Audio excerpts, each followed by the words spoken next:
everybody, it's Shelby with Lucky Vitamin, and today we're gonna be making a delicious golden bone broth recipe. So bone broth is packed with a lot of nutrients and it's great for your health. A couple of the health benefits that it has is it's great for digestion and it's really good for your bones and joints. So let's get started. You're gonna wanna gather all your ingredients and put it into a pot. 8 ounces of homemade or store-bought bone broth.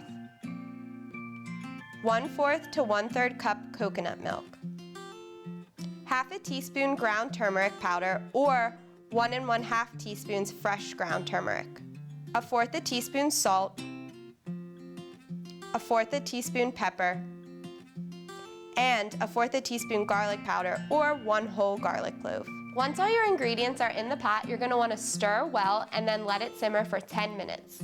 Okay guys, that's how you make this delicious bone broth recipe.